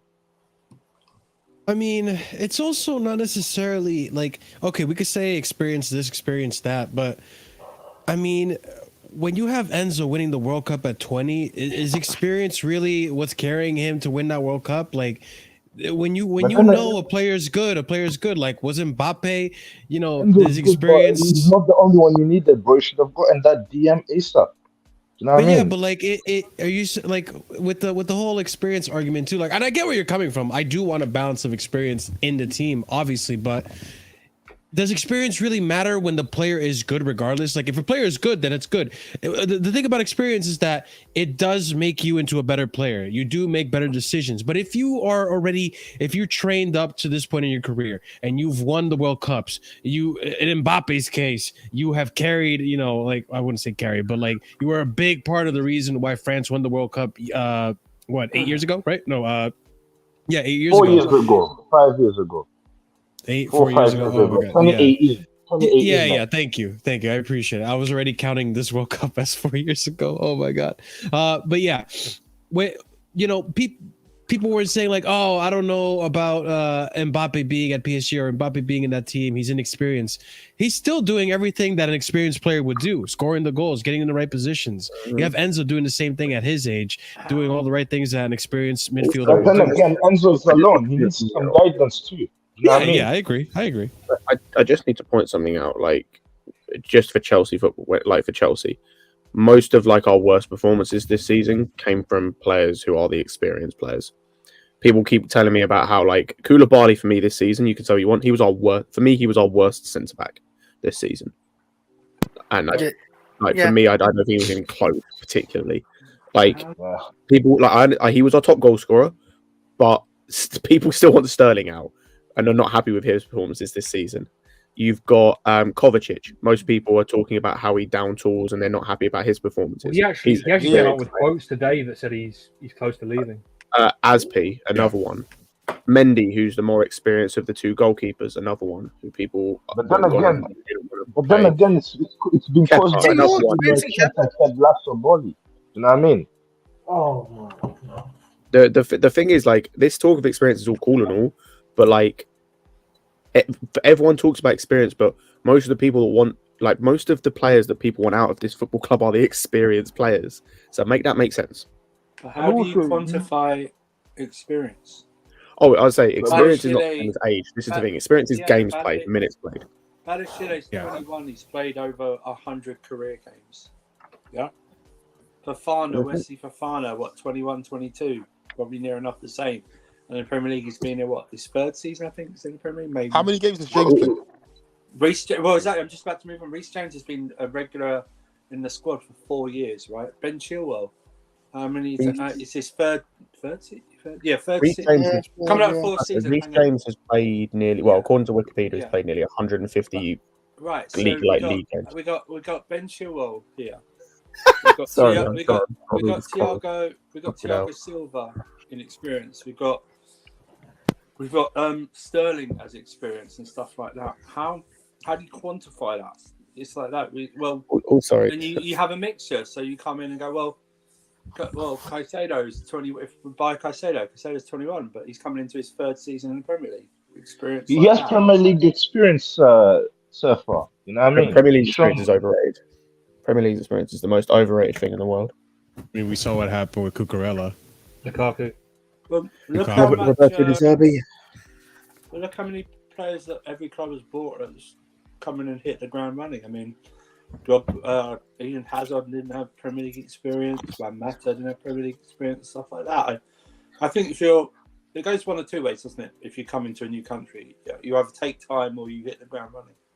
Stuff Holland. Like that. So, Holland is like the biggest. Oh, Julian Dimitri Alvarez. He's writing them off. You know what I mean? Huh? Paul Pogba. Yeah, that's because I just need to bring up Eugene's comment. What do you mean Koulibaly's not top experience? I don't understand that comment. I think he means as an experienced player, he's not top. He's not good. Experience. Eugene He's the captain of his national team. And was the captain of one of the biggest teams in Italy. No, it's not saying his experience isn't top. It's saying his level as a player isn't top. And exactly, it's the level of experience that's not good enough. I even tried to say that too, bro. I could counter that and say, if you had a full 11 of experienced players, would that guarantee you challenging for a league? No, it wouldn't. I mean, yes, because no, it wouldn't. You need that experience. But the thing is, Jose Mourinho won a lot of experience. No, but the problem, do you know what the problem is? Hold on. How can you say Jose Mourinho won it with a bunch of experience when he bought the season he won? Wasn't Drogba like his first time at Chelsea? He came from a team Inter Milan. I meant at Inter Milan. He had okay. I don't know his Inter Milan team. I'll go and find out his Inter Milan team. I don't know if there was that much experience. Then it was landed over there, man. No, but at the same time, you have a lot of the Chelsea fans that want to keep Mason Mount, but he doesn't have necessarily the experience. He only has 3 seasons at the top level for Chelsea. He's only had one bad season for you. I don't understand the level of two bad seasons. Well, it's because you're fucking. I wouldn't say it's a too bad season. It's because of Daddy Minerals who's spewing all the stupid nonsense that you're regurgitating. But the other thing is also that these same people that want Mason Mount to stay here are also the same fucking ones that wanted Jorginho gone, and now they're touting, oh, look at this Ted Lasso merchant fucking bully selling our experienced players like Jorginho. Like, you're the same person that wanted him fucking gone. You're the same person that kept throwing Jorginho under the bus, kept throwing Kovacic under the bus, kept throwing all these other players under the bus. Was a baller for you guys. Like and I realize you're an Arsenal fan. Okay, never mind. I just realized I do find it crazy though. We're letting go Jorginho, Kante, and Kova. I get it. Though, I find it very risky because we have not found replacements yet. It's risky, but I think it's necessary because look at I mean Jorginho. We need, as much as people overhate him, we needed an upgrade in that position. We've needed it for years. Kante and Kovacic aren't. They're not durable enough, and we've seen that this season. We've seen that in multiple seasons previously. It had to happen at some point. Maybe we didn't expect it to be this instant and this sudden, but it's happened now. Yeah. Also, the problem is it's a catch-22 that situation because on the one hand, yes, they are experienced in the team, and so having them in is good. But then, by the same token, these fans have been asking for a rebuild of this midfield for years, and a rebuild comes from tearing down what was there before and rebuilding it, and that's what they're doing. And so, they either got to leave what's already there, which has been shown to not be good enough, to not be able to consistently perform at the highest level. And don't talk to me about the Champions League. That's not consistently performing to the highest level. That's a fucking cup tournament. As we're seeing this season, if you have a favourable run or certain things work out for you, you can be a decent team and make it to the final. No disrespect to Inter, but I would not say that they're better than some of the other teams that are in the competition this season. But yeah, and that's what is needed is a complete rebuild. It needs to be torn down and rebuilt. And that's what they're doing. You couldn't have really been gutted out though. But they refused to do that rebuild with Tuchel. You know what I mean? No, the one thing I'm gonna say is that if you remember at the end of the Champions League one, the first time we did it, there was a bunch of old players there, and we had to rebuild them. So I'm confused as to why are we getting this amazed by the fact that so many players are leaving the club because you've had that turnover before, which is almost a decade ago that happened. Genuinely, I'll be honest. I'm surprised. What I fail to understand about this whole situation as well is we're speaking on the 7th of June when the season has not finished. There is still a Champions League final to be played. We have no idea what's going to happen between now and when the season starts. We don't know what's going to happen in terms of signings. We don't know what's going to happen in terms of where they see some of these players at. I said this on Lewis's stream earlier. They may reach a point this summer where they only buy one midfielder because they see one of Caicedo or Santos or Chukwuemeka to be at the level where they are good enough to step in for a game here or there or for 30 minutes here or there. They trust them that much because their development is further along than they thought. They won't know that till pre-season. And none of us know that because I can tell you right now, none of us know more than some of these coaches and Pochettino, and none of us truly know how far these players on because they haven't. Well, Caicedo seems to be progressing, Santos seems to be progressing, but we don't know how far along they are. None of us know.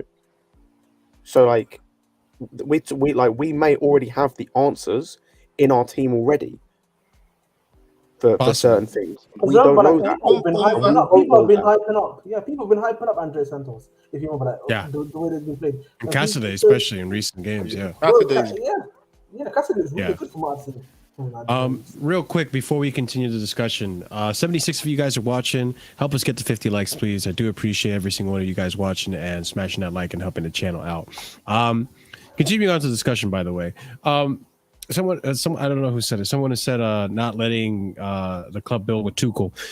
I don't even think I would have wanted Tuchel to be in this part of this rebuild. Now, in hindsight, I don't think I would have wanted Tuchel to be part of this rebuild unless we had the staff that we have right now. And even then, it would be questionable because Tuchel's eye for talent was not good. It was not good. And with Levi Colwill in the team, I think he probably would have ruined it. Tuchel was a great manager. Tuchel was a great manager. Don't get me wrong. He worked really well with the tools he had. But that was Bowley. Was it Bowley? I don't know. I don't even know. Bowley undermined him, bro. Trying to go to the dressing room and then this guy kept Kennedy and sent fucking who did he send back to Gilmore and Gilmore. He sent Gilmore and Brozier back to Brozier. The Kennedy one, I can't even lie. The Kennedy one was just a whole load of nonsense because The one that pissed me off was the Batshuayi one. The Kennedy one was just funny because you took a guy who ended up being really good in preseason, then proceeded to sell him. Like, the fuck was the point? Like, he actually performed in preseason, and then you sold him. It's like, why? Like, and this was the biggest one too. Like Tuchel did say, we didn't need a new midfielder. It was Bowley he brought in Zakaria. I said, What if that was Bowley telling him to do that? No. The moment at which Tuchel said we need a midfielder is the moment at which all three of our first choice midfielders got injured, and the only person we had in midfield was Gallagher and Loftus-Cheek. That was the point at which he said we need a midfielder. I was like, no shit, Sherlock. Yeah, it's and we tried to rush the sign out on deadline day. Yeah, we did. For me, with Tuchel though, it's deeper than like the tactics. I thought this guy was struggling like at the end of his time at Chelsea. Sorry? Yeah, man. He was like he's still a quality manager, but it wasn't. Yeah, man. Tuchel got to use that top four in the sanctions and etc.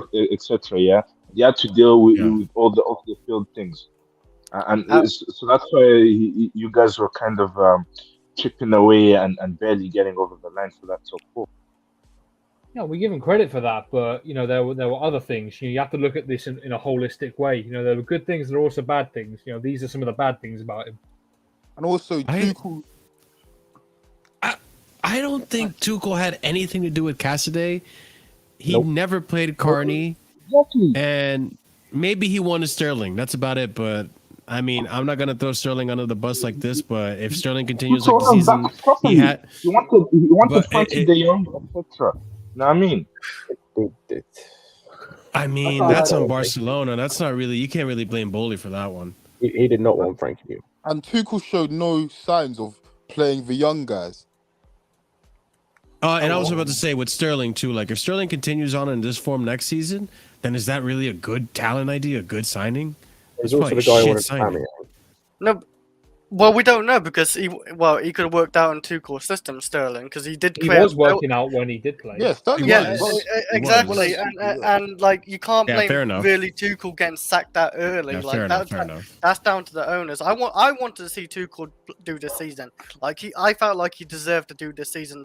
See where he gets. See if he wins any trophies like an FA Cup or. But they don't. Somehow another Champions League. I'd be amazed, but it was the football he was playing. It was so horror. Like it was. Oh yeah, because the football now is so much better, right?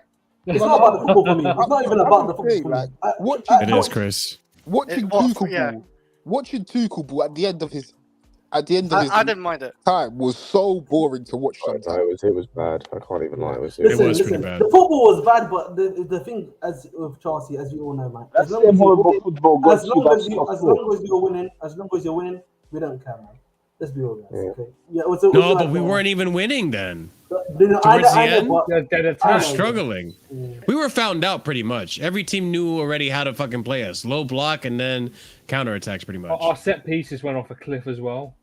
Defending set pieces. That's the thing that really kind of annoyed me with Tuchel. Like, listen, it's clear that they found you out somehow. Yeah, they didn't change tactics. They didn't change anything. The problem with Tuchel is that.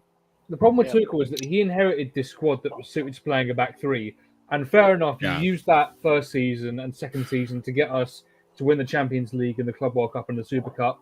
But he never imposed his own tactics onto that. He was never right, we're going to break from this now or we're going to take it in my direction. That's why I hope... Even if he wanted to, his signings didn't really, were his signings, quote unquote, didn't really dictate that either because he even himself... Listen, I'm a strong believer that if you want to play a back four, you need a strong DM. He said we didn't need another midfielder. He said he rejected Tchouaméni in 2021 as well. I hope. Listen, the story of Zakaria. I hope that's never true, bro. Because like that Zakaria story to this day, if it is true, bro, it's crazy. What story? The one. So apparently, didn't even know who Zakaria was. Oh, come on, man. He's not exactly well known, was he? Ahmed, I remember. I think. Chris, why are you justifying this? You're supposed to know your squad. You're so funny, man. Even Lampard knew his squad, bro. Wait, no, I'm very certain Klopp didn't know a player who was coming to his club, and he had no idea who he was. And I forgot who it was, but there was a player going to Liverpool, and he had no clue who he was. I forgot the player though, but I'm pretty sure like some managers they just don't know every player because they're not a scout. I mean, Chris, the fact that you can't remember him right now probably says it all. I mean, Zachariah's a bigger name than whoever you're talking about. I don't know. You like I don't know. Rival Chris, fan. we Like were linked. We were linked with him when he was at Mönchengladbach when we were still under Lampard. Would you guys take Zachariah I don't back? remember us linked with him then, but No. Absolutely not. No, absolutely not. No, man. He's a Zakaria ain't got the minerals, man. The Premier League has eaten him, bro. I think I think his profile was good, but you need a better player that fits that kind of profile. He's not got the ability on the ball. You know, that's just it, really. I think that's fair to say. That just didn't work out. Maybe if he got given more game time, maybe it would have worked out. But we saw him in some games looking really sus and really sketchy. I wasn't really convinced. I think he should have been given more opportunities. I think he had a pretty good January from what I remember because we had injuries back then and he played. I think for sure when what we had, there was a time when we didn't have Conte, we didn't have Kova, and I mean, you wanted Enzo to play more as a number 8. You could have played him then, but he chose our managers between Potter and Lampard chose to stick with No, Jellyfish and Lampard. Sorry, you forgot. Okay, sure, Jellyfish and Lampard. They just stuck with Ruben in the midfield in there. Even there was a time even when Jorginho wasn't around. Big up Ruben as well, man. Listen, man. Ruben lost his cheek, bro, in midfield, bro. That used to scare me, man. That used to be a scary start at the football, man. No. I'm sorry, guys. No, chill out. Listen, How can you say that when we had Conor Gallagher in that midfield? Listen, it's true. How can you have that visceral of a reaction when Conor Gallagher was in that midfield, bro? Conor Gallagher should have you on your knees begging for Ruben Loftus-Cheek to come on. I was going to say, that's a big old pause right there. Yeah, I think you guys hate on Gallagher too much. No, Gallagher's genuinely terrible. Gallagher's dead food, but also Loftus-Cheek, man. I'd rather play Bakayoko in the midfield than him. The thing with like Loftus-Cheek, bro, yeah, is that he was like the biggest dichotomy you've ever seen. Like he had the frame, he had the body to be like a perfect midfielder, but like he would play like he's a small guy. It's like, what is going on? No, he doesn't, man. I don't know. I don't agree with that. Man, them used to just like come at him, just bring him off the ball. These. I don't know. The amount of man. Minerals, you're a fucking Arsenal fan, man. Chill. Like the amount of times that Ruben Loftus-Cheek could actually carry the ball forward and use his physicality to keep possession. What are you on about? What we do on the end of it, no end product, yeah. Just bangers and mash. But he's a midfielder. I don't care if he has end product. This argument with midfielders having end product. Not everyone is Frank Lampard, okay? No. He didn't have progressive passes, bro. Let me say something about Loftus-Cheek. No midfielder since 18-19 has had a more productive season offensively and defensively as Loftus-Cheek 18-19, man. He had one decent season, guys. Yeah, and he got injured. One decent season. He got injured. Mind you, the most important stat that a midfielder should have, in my opinion, is the ability to pass the ball. And yes, his passing was sus sometimes. 18-19. We let him get away with that. 18-19 Loftus-Cheek is what you call a complete midfielder. Oh, he looked really good, man. He was box to box. He could defend. He could attack. He could score. Loftus-Cheek before he got injured was everything you wanted in a midfielder. And that but I mean that's not the Loftus-Cheek. That stupid game. What's he doing now, man? What's he doing now, bro? Whoever organized that game should have been sacked that day. Oh man! One of the most games, man. 1 week. It was before... organised by Roman Abramovich. He agreed. Yeah, it was stupid. It was stupid. I don't care who organised it, man. Yeah, he agreed to it. Part of it.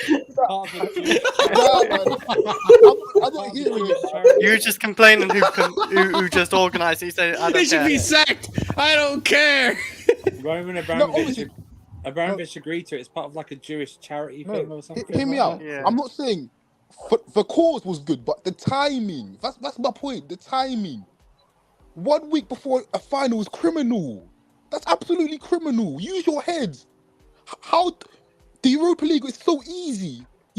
Anyone could have known that we probably would have been in the final that year. Schedule it after the final. Why is it Who scheduled it 1 week before the possible date of the Europa League final? Like, that's my point. Loftus-Cheek was he's one of the best up-and-coming midfielders, and one game destroyed his career. Like, come on, man. Listen, yeah. Anyway, listen. That he used to be good. Obviously, the injury didn't help him. Of course, let's not disagree about that. But this guy used to dribble the ball all the way off to the end of the pitch, guys. Okay, let's be real. I still, what have you guys told a midfielder to put up a season since 18-19 as good as Loftus-Cheek? Well, to be honest, let's say the UCL run with Kante, Jorginho, and Kovacic. No, bro. Mount bodies box to box, man. I mean, Mount is kind of playing box to box. What about Kovacic season? The Kovacic season? No? Kovacic has never reached the levels of 18-19 Cheek. Oh, God. I'm not That's sure. a sentence I've never heard before. No. Cheek. And by the way, I heard Mount mention his best seasons were as an attacker, not a midfielder. 18-19 Loftus-Cheek shits on any version of Kovacic at Chelsea. He doesn't. Nope. I don't know. I don't disagree with that one personally, but we'll agree to disagree on that one. In the other, what you guys gassed up Kovacic for, Loftus-Cheek was doing all of that. Because Kovacic is a very good midfielder. No, hold on, time out. Everything you guys gassed up Kovacic on, Loftus-Cheek did all of that and he got goals. So I'm not hearing it. He did all what Kovacic does? As what, better? Yes, he did. So basically on the ball and everything? On the ball and yes. His passing. And he has size. And he has size as well. Ah, so you're a heightist, okay. Show the stats, yeah? Pull up the stats, Marshy. You're Marshy, mate. Pull up the stats, man, and you see. Size only matters if you know how to. It only matters if you know how to use it. Yeah. And Ruben Loftus-Cheek's big 6'5". We're judging girth now as well. Yeah. Oh my God, man. You're Pokemon. Pokemon, you're in the woods, man. Let's have it right. Well, he's not there no more, is he? Like They've got to stop that minerals to English language courses, man. Unbelievable. And also, speaking about injuries, injuries are bad. They can kill people's career, man. And injuries killed my boy's career, man. Like, who choked? You sound like you're really. Aren't you younger than him? You're really invested in this. My man's shedding a tear for Ruben Loftus-Cheek's career. His cheeks, man. Okay, hold on. Like, he's not bad though. He's not bad. He's not bad. You guys are like he's awful. Like, you're making fucking Pokudoku cry over Ruben Loftus-Cheek, man. Loftus-Cheek, you're a bully, Ahmed. He's not Chelsea level. Let's move on, man. He's not Chelsea level. I agree. He's not Chelsea. He's just not. Yeah, just average. He is literally like, I would compare him to like almost like what's his name? He played for United. Lingard, there we go. Lingard. Chill out. Like, no, I really would. Like, they're not the same personality enough like that, but like as a club, like he was like Lingard's just like that club like for years and just not doing much. And, no, Chris is Ruben, worse. What? No, but Ruben at Chelsea for years, he's not done much, has he? He's only done that one good season. That's about it. And I'm pretty sure Lingard had that one good season too. Yeah, 17, 18 Lingard. Yeah, 17, 18. When he was doing all those shoots and dancing, yeah. Chris, do you remember what's it called? What's the difference between Ruben Loftus-Cheek and Callum Hudson-Odoi? Shut the fuck up, bro. Wait, no, listen. Let's think about this. Like, let's think about it. Joe is so bad though. Joe had like no impact on so many of the games he played. You've started talking again. Both of them before the injury were actually like top players. Exactly. No, I get that. But since the injury, Ruben has been so much more useful in any position that he's played than Callum Hudson-Odoi has been in any of the games that he's played. Even Cheeks is better than Callum Blood. You know what I mean? Hudson-Odoi, yeah, that's my guy, innit? I've been watching this guy. Oh, man. And hold on, time up. When this guy was breaking through, yeah. When this guy sorry for your loss, bro. I was seeing Hudson-Odoi pick up the ball and just dribble past everyone. Like, oh my gosh. It made me happy, you know. Like, I was actually deaf. Then when this guy got injured, yeah, and I was seeing this guy, it hurt, man. And also, let me just say one thing about Hudson-Odoi. The people you guys gas up, like the Fodens, the Sakas, the Greenwoods, who else? Sancho. No one gassed up. Wait,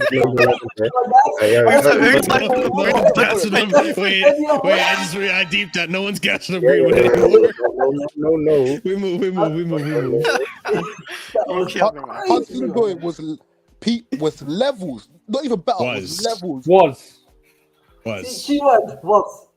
Was. Now, listen, my argument was just saying that, like, listen, Ruben has never lived up to that season ever, but at least he would put on a shift. At least he'd be okay. At least be decent. You wouldn't say like he's Chelsea's starting level, sure, but he would be okay. He can't complain.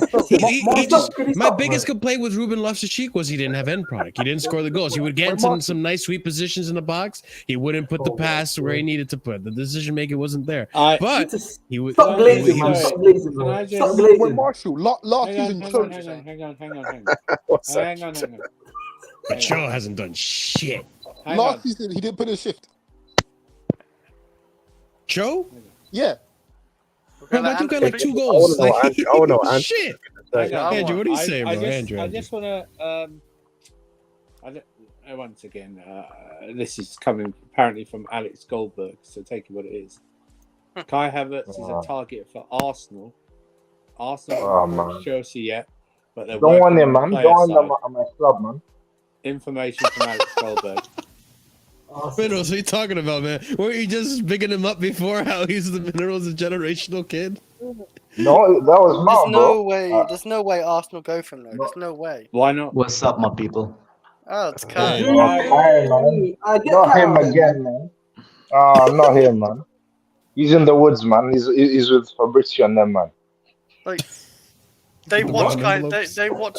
Yeah, man. Another brand. What are you guys talking about? Caicedo For Colwill. Poco Doku, like, basically saying Cho's amazing and Ruben Loftus-Cheek's amazing. I never said that. I think the term for Poco Doku is special, bro. That's what the term they go for nowadays, man. Oh my god. Bro, the term for Kai is waffle merchant, man. There we go, Poco Doku, bro. Which bush are you hiding in today, bro? That wasn't even Doku, bro. That was a Doku, bro. That was It's friendly fire happening. That just shows you how memorable Poco Doku's voice is, bro. Yeah, I recognized him straight away. Listen, I can't believe we're having this discussion. You guys in chat are right, but at the end of the day, Cho did it. You might as well be playing with one less winger when Cho was on the field, man. He didn't do shit. He was shocking. Cho was dreadful, bro. No end product whatsoever, man. I can name you countless games last season Cho won us. But countless? What? Countless? Yo! What? I'll be shocked if you can name 3. Say nothing. Hold on. Let me list them. So last season, yeah, Aston Villa 3-1. No. Oh man. Lukaku won you that game, man. Yeah, it's Lukaku won it. Yeah. And Georgie maybe. Do you guys want to give me the context? Let's go get the context. Yeah. Okay, so you're 0-1 so far. Next game. To be fair, he got that assist though. He might be. No. He's 0-1 so far. I didn't want to put you that game. Next game, you're 0-1. Did you guys see, Marshall? Do you understand now why on Lewis's channel I said Poco Doku is less useful than a 3, bro? Now you understand why, bro. His life serves no purpose. Just a waste of cows, bro. Trees have a purpose. Go on, next game. Go on, bro. Are we counting all games? Oh my days, yes, man. Fine. Okay, so obviously Juventus has won. He's the 4-0. Are you just naming clubs? Are you just naming clubs? What are you doing right now? Third goal with a 4-0. Third goal with a 4-0. Reece James was man of the match. What are you talking about? Yeah, but he helped us win that game. That's my point. You said he won us the games. Yes. You said won us the game. He scored the 3rd goal. He didn't help us with shit, bro. Come on, bro. You didn't win nothing, bro. Come on. You're talking, yeah, pure bangers and mashed waffle, yeah, no onions, yeah, no gravy. We got B-Tech Arsenal minerals here. It's the Arsenal fan. Oh my days. What's the I knew I third game? smelled What's the something. third game? What's the third game? No, I'm counting the Aston Villa one. Do you guys remember that game? Oh, yeah, we're not. I appreciate you. Didn't win the game. Okay, with the surfer, at the fifth, he won the penalty and he set up the goal to win the penalty. He didn't win. Lukaku won the penalty. Yeah, but Lukaku won the penalty. he played the ball in for the lot. Oh my god! Hang on.